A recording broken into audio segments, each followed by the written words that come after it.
जावेद साहब, आपकी तरफ यही पॉइंट लेकर आ रही हूँ कि बहुत ही अच्छे निकात उनकी तरफ से उठाए गए हैं। आप उन पर क्या बात करेंगे? हारून और रशीद साहब ने इसके ऊपर काफ़ी क्रिटिसाइज़ किया है कि जो केसेस हैं वो अपनी मर्ज़ी के तहत लगा लिए जाते हैं, अगर उसमें ये फेवरेटिज्म ना हो तो चीज़ें ठीक तरह से हल हो सकती हैं। देखो, जस्टिस बंदयाल का जो टाइम है ना, पाकिस्तान की तारीख़ का मेरा ख्याल है मुश्किल तरीन वक्त था।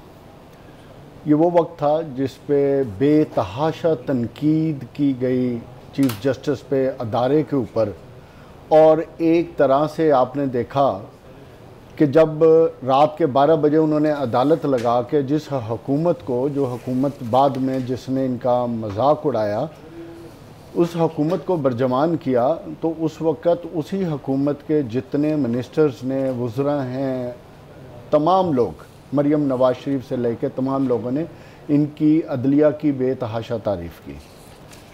फिर एक यू टर्न आया। यू टर्न तब आया जब उन्होंने 14 मई का फ़ैसला दिया। वो एक ऐसा टाइम था जिस पे एक कॉम्बो बन गया इलेक्शन कमीशन और हुकूमत का, क्योंकि हुकूमत को ये पसंद नहीं आता, फ़ैसला पसंद नहीं आया। उसके बाद इसी तरह चीफ़ जस्टिस ने कमज़ोरी का मुजाहरा किया मेरे नज़दीक, क्योंकि अदालत के फ़ैसले बोलते हैं, उनको फ़ैसले करने चाहिए थे, चाहे हुकूमतें उन पर अमल दरामद करें या ना करें, क्योंकि जज का मतलब फ़ैसला करना होता है। बदकिस्मती यह है कि मरियम इंसाफ करना। मरियम नवाज शरीफ ने तस्वीरें लगाई। ये क्या मतलब, क्या आपने दुनिया के आगे तमाशा लगाया? आपको उस पर एक्शन लेना चाहिए था।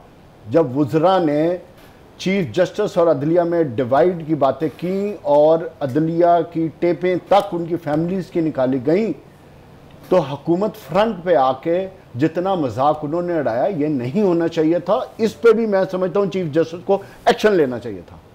14 मई के फैसले पे जब अमल दरामद नहीं हुआ, इनको फैसला करना चाहिए था, ताकि तारीख उस चीज़ को याद रखती। इनकी इस कमज़ोरी से मैं समझता हूँ कि अदलिया में उनका नाम एक अच्छे चीफ जस्टिस के तौर पे नहीं लिया जाएगा। जस्टिस माइकल थे अमेरिका में। एक वक्त था कि उनके फैसलों पे हुकूमत अमल दरामद नहीं करती थी, लेकिन जब वक्त चेंज हुआ तो उन्हीं फैसलों पे फिर एक्शन हुए। पाकिस्तान में वक्त बदलते रहते हैं, और सबसे इंपॉर्टेंट चीज़ मेरे नज़दीक, जो भी चीफ जस्टिस हो वो पूरे अदलिया के निज़ाम का कस्टोडियन होता है, उसका चीफ होता है। उसके लिए कुछ नहीं हुआ। आम आदमी तो जलीलो खार हो रहा है। ये सारे फैसले इस एक साल में पॉलिटिकल एलीट के खिलाफ थे या उनके हक में थे, उनके साथ ही उनकी कन्फ्रंटेशन चलती रही है। आम आदमी, गरीब आदमी के केसेस का क्या हुआ? कुछ भी नहीं हुआ। उस पर क्या हुआ? उसमें क्या रिफॉर्म्स हुई? हुकूमत ने उनको ऐसा उलझाया, ना हुकूमत ने आम आदमी के लिए कुछ काम किया, ना अदलिया ने उनके लिए कुछ काम किया। हुकूमत के जितने फैसले देख लें, जो सू मोटो के ऊपर उन्होंने जो एक्ट लेकर आए, वो भी उनके अपने ऑब्जेक्टिव थे। ठीक, उसमें कोई आम आदमी के फायदा या नुकसान का नहीं था। चीफ जस्टिस ने जो सू मोटो लिया, वो भी उसका आम आदमी का कोई फायदा नहीं था। इवेंचुअली इस दौर में आइन को जिस तरह रोंदा गया, तो चीफ जस्टिस का काम था आइन को प्रोटेक्ट करना।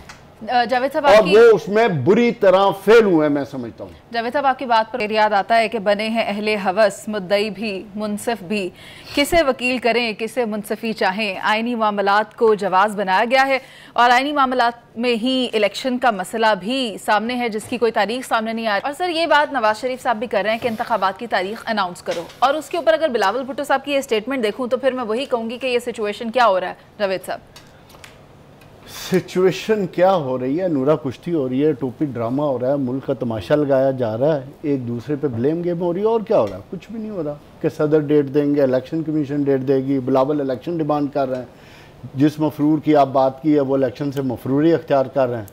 सो बुनियादी तौर पे आम आदमी का ये कंसर्न नहीं है कि डेट कौन देगा। आम आदमी का चाहिए, उसको आम आदमी को रिलीफ चाहिए। आम आदमी को ये जो कंफ्यूज्ड सिचुएशन है, इसमें क्लैरिटी चाहिए। बिजनेसमैन को स्टेबिलिटी चाहिए, पाकिस्तान को इस्तेहकाम चाहिए, अवाम को कोई रास्ता चाहिए कि वो अपने मुआशी हालात को दुरुस्त कर सकें। आप अपनी लड़ाइयों में से नहीं निकल रहे, कोई चीफ जस्टिस के दुआले हुआ है, कोई सुप्रीम कोर्ट के दुआले हुआ है, कोई सदर पाकिस्तान के दुआले हुआ है, कोई इलेक्शन कमीशन के दुआले हुआ है। सारी अपनी अपनी 1.5 इंच की मस्जिद बना के डंडोरा पीटी जा रहे हैं, और पाकिस्तान की कौम और पाकिस्तान की मईशत बिल्कुल नीचे से नीचे जा रही है, पीछे भी नहीं जा रही, नीचे जा रही है। और हमें यह भी नहीं समझ आ रही कि हम दुनिया में आइसोलेट हो रहे हैं। फिर डॉलर तो थोड़ा सा ऊपर आ रहा है। और ये देखो बात, वो एक लंबी कहानी है, उस पर अभी हम नहीं जाते। देखो बात यह है कि हमें इस मुल्क से कंफ्यूजन को क्लियर करना है, क्लैरिटी। आज मुझे बता दें, इस 24-25 करोड़ अवाम को पता है कि इलेक्शन कब होने? सर ये तो किसी को भी नहीं पता ना। तो यही तो चीज है। दुनिया में कौन से मुल्क में होता है? टर्की में सैलाब आया, ज़लज़ला आया, ठीक है, और जो पोल्स थे, पोल के मुताबिक तैयब अर्दगान हार रहा था इलेक्शन। इवन देन टाइम पे उसने इलेक्शन कराए, रन ऑफ इलेक्शन हुए, फिर वो जीत गया। किसी ने कोई क्रिटिसाइज किया? कहीं तो आपने उधर लड़ाई सुनी? आपने सुना कि सुप्रीम कोर्ट में एक पार्टी चली गई है, चूंकि ज़लज़ला आया इसलिए इलेक्शन को आगे कर दिया जाए? और यार ये कहां होता है? सिर्फ पाकिस्तान में ये होता है। क्यों होता है? इसलिए होता है कि यहां हर चीज ताकत की गुलाम है।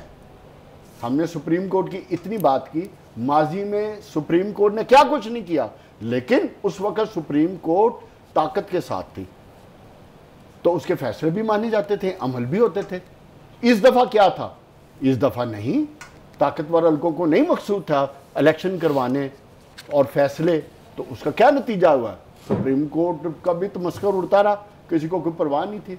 और बात किसी एक अदारे की नहीं होती, यह पाकिस्तान की होती है। दुनिया को बेवकूफ नहीं है। आप आज एक फोन में पूरी दुनिया आपके हाथ में है, सबको पता है कि पाकिस्तान में क्या हो रहा है। आपको तो सऊदी अरब ने कहा था अपने अंदरूनी मामलात को पहले दुरुस्त करो, फिर पैसों की बात करो। हमें अपने अंदरूनी मामलात को, अपनी डायरेक्शन को दुरुस्त करना है। जावेद, जो आप बात कर रहे हो ना, आपने बड़ी इंपॉर्टेंट बात की सुप्रीम कोर्ट की। मैं समझता हूँ कि हमने यहाँ, आप कहते हैं ना इज्जत, सुप्रीम कोर्ट ने वहाँ अपनी इज्जत घुमाई जहाँ इन्होंने जुल्फकार अली भुट्टो को फांसी दे दी। और यार पीछे बात ये है नहीं कर दिया कि आज वो तो खत्म हो गया ना। ये अब 1977 को अब पीटते रहेंगे, हमने आगे नहीं जाना। सर हम आगे आए और हमें तो देखना ये है कि इस 1.25 साल 1.5 साल ने हमने अपने अदारों के साथ, अपने आइन के साथ क्या किया। तुर्खम बॉर्डर की बंदिश पर दफ्तर खारजा की स्टेटमेंट सामने आई है। कहा जा रहा है कि तवक्को है काबुल इलाकाई सालमियत का एहतराम करेगा। 6 सितंबर को जो वाक़या पेश आया, जिसमें फ्रंटियर कोर के एक एहलकार समेत कम से कम 2 अफराद बताए जा रहे हैं जो कि ज़ख्मी थे, उसके पेश नज़र इसे बंद कर दिया गया तुर्खम बॉर्डर को। तो अब जो मुज़ाकरात का सिलसिला जारी है, मैं जानना चाहती हूँ जावेद साहब आपसे कि क्या इसमें कोई बेहतरी आएगी? बेहतरी आनी चाहिए। उसकी बुनियादी वजह यह है कि अफ़गान हुकूमत जो गैर असूली गैर और जो बगैर किसी वजह के पाकिस्तान के इलाके में जो चौकी तामीर कर रही है, वो किसी तरीके में काबिल कबूल नहीं है। पाकिस्तान में डाउट है, वो कहते हैं कि हम उसे रिपेयर कर रहे हैं। नहीं, रिपेयर करना और बनाने में बड़ा फ़र्क होता है। ये पाकिस्तान की ऑफिशियल स्टेटमेंट है, और पाकिस्तान अपनी ज़मीन है उसकी सॉवरेनिटी पे किसी तरह कंप्रोमाइज़ नहीं करेगा और करनी भी नहीं चाहिए।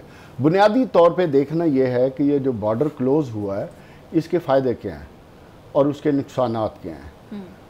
आर्मी चीफ ने जब ये मुलाकातें की तो उसमें ये एक पॉइंट भी डिस्कस हुआ था कि पाकिस्तान के बॉर्डर से चीज़ें जब उस तरफ जाती हैं तो सस्ती होती हैं और पाकिस्तान के इस तरफ महंगी हो जाती हैं।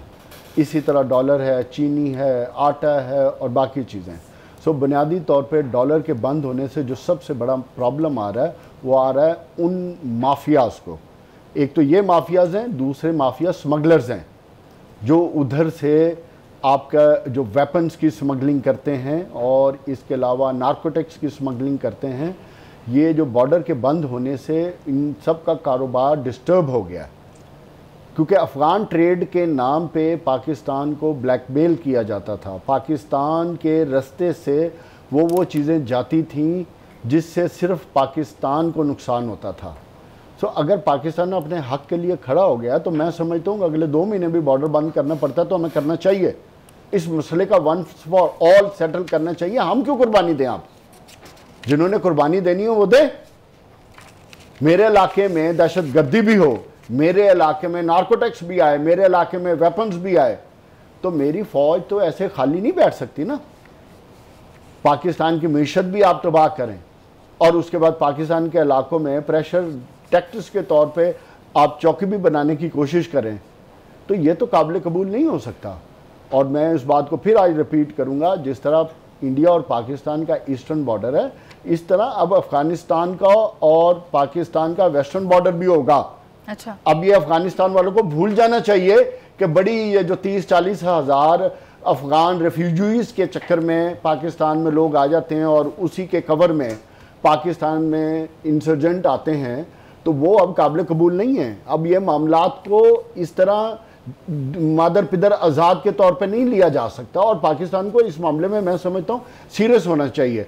पाकिस्तान की ये जो पूरी बेल्ट है 2700 किलोमीटर की, देखो ये ओपन हो गई है। पिछले दिनों चौधरी साहब बता रहे थे कि मौलाना फजलुर रहमान ने तो स्ट्रेट बात की है कि पाकिस्तान के बॉर्डर पे जितनी चौकियों पे उस पर टीटीपी के लोग बैठे हुए हैं। तो बात यह है कि हमने इन सब को हैंडल करना है, वो उसी वक्त हैंडल करेंगे जब हम अपने पूरे बॉर्डर को सिक्योर करेंगे। और ख़ास कर, क्योंकि मुनीर से एक बात याद रखो, ये जो 30-40 हज़ार लोग रोज़ाना के आते जाते हैं ना, उसी में वो लोग होते हैं जो सिंपथाइज़र भी होते हैं, जो स्लीपर सेल में जाते हैं, इंफॉर्मेशन भी देते हैं, टाइमिंग्स भी नोट करते हैं। तो हमारे अदारों को अब एक्टिव हो चुके हैं। तो उसका आप आने वाले वक्त में देखिएगा, ट्रेड के हवाले से, नार्कोटिक्स के हवाले से, वेपनाइजेशन के हवाले से और टेररिस्ट एक्टिविटीज़ के हवाले से इसमें बहुत फ़र्क पड़ेगा। अच्छा। और इसका इलाज सिर्फ एक है कि आप अफगानिस्तान से पाकिस्तान हमेशा मिल बैठ के बात करने को तरजीह देता है, लेकिन असूली बुनियादों पर होना चाहिए। वैसे तो ये टेम्परेरीली ब्लॉक किया गया है, लेकिन